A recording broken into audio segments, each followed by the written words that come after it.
भाई साहब, और इस कार्यक्रम में हमारे संत महंत सभी के चरणों में प्रणाम करते हुए आज के इस कार्यक्रम में जिस तरह से महाराज बस्तीनाथ जी ने, क्योंकि मुझे पता है 1 साल पहले गोविंद देव जी के मंदिर से इन्होंने यात्रा प्रारंभ की थी और मैं कह सकता हूं कि उस यात्रा में भी बहुत बड़ा जन सैलाब था। जिस तरह के कार्यक्रम हमारी संस्कृति के लिए, हमारे उस विचार के लिए, हमारे सनातन के लिए ये आयोजन होते हैं, ये आने वाली पीढ़ी को भी सजग करते हैं। मैं श्रद्धेय संतजन और सम्मानित अतिथिगणों को सभी को प्रणाम करता हूं। और आज रामनवमी है। मैं सभी प्रदेशवासियों को रामनवमी की बहुत बहुत शुभकामनाएं देता हूं।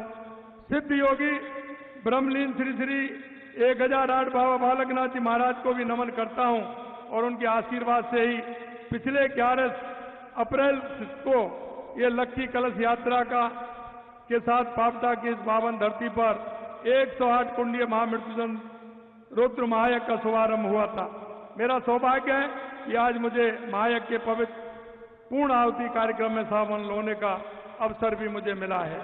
मैं आपसे कहना चाहता हूं, हमारे सम्मानीय केंद्रीय गृह मंत्री एवं सहकारिता मंत्री अमित शाह जी का राजस्थान की धरती पर हृदय से स्वागत तो करता हूं, लेकिन मैं आपसे कहना चाहता हूं, देश के यशस्वी प्रधानमंत्री नरेंद्र मोदी जी के नेतृत्व में विकास और विरासत हमारे जिस तरह से साथ साथ चल रहे हैं और आज आप पूरे देश के अंदर देख रहे हैं कि हमारे विकास और विरासत दोनों साथ साथ चल रहे हैं। शाह जी आपके नेतृत्व में, आपकी दूरदर्शिता से देश के लिए एक मिसाल है। बतौर केंद्रीय गृह मंत्री आपने देश की आंतरिक सुरक्षा को अवैध बनाने में योगदान दिया, वह हर भारतीय के लिए गर्व है। आप चाहे धारा 370 को हटाने का ऐतिहासिक निर्णय हो या सीमा सुरक्षा को मजबूत करने का कार्य हो, आपके संकल्प और दृढ़ इच्छा शक्ति ने भारत को एक नई दिशा देने का काम किया है। इसी तरह से आपने सहकारिता के क्षेत्र में एक देश के अंदर एक बहुत ही ऐतिहासिक काम हुआ है।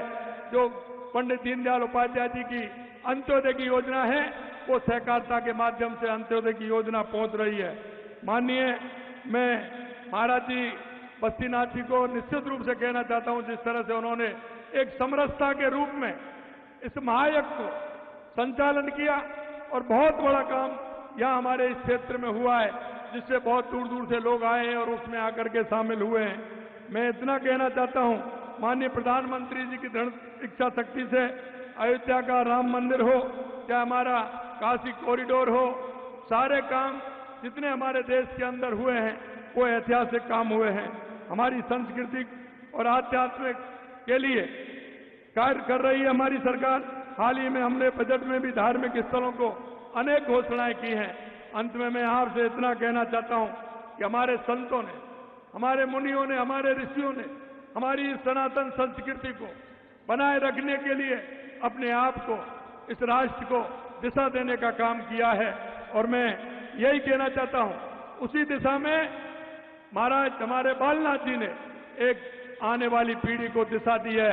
क्योंकि ज्यादा दिन पहले नहीं, थोड़े दिन पहले ही आपने देखा होगा बालनाथ जी महाराज किस तरह से अपने हर क्षेत्र में उन्होंने एक सांस्कृतिक संस्कृति को तो मजबूत किया, सनातन को भी मजबूत करने का काम किया है और उसी में महाराज बस्तीनाथ जी लग रहे हैं और इतना बड़ा कार्यक्रम का आयोजन किया है। उनको भी मैं बहुत बहुत धन्यवाद देना चाहता हूं, बहुत बहुत धन्यवाद। और पुणे में हमारे गृह मंत्री जी को, माननीय भूपेंद्र जी को, और आप इतनी बड़ी संख्या में इस कार्यक्रम में आए, आप सभी को भी मैं धन्यवाद देना चाहता हूं। बहुत बहुत धन्यवाद। जय हिंद, जय भारत, जय राजस्थान, जय जय श्री राम, जय जय श्री राम। बहुत बहुत धन्यवाद।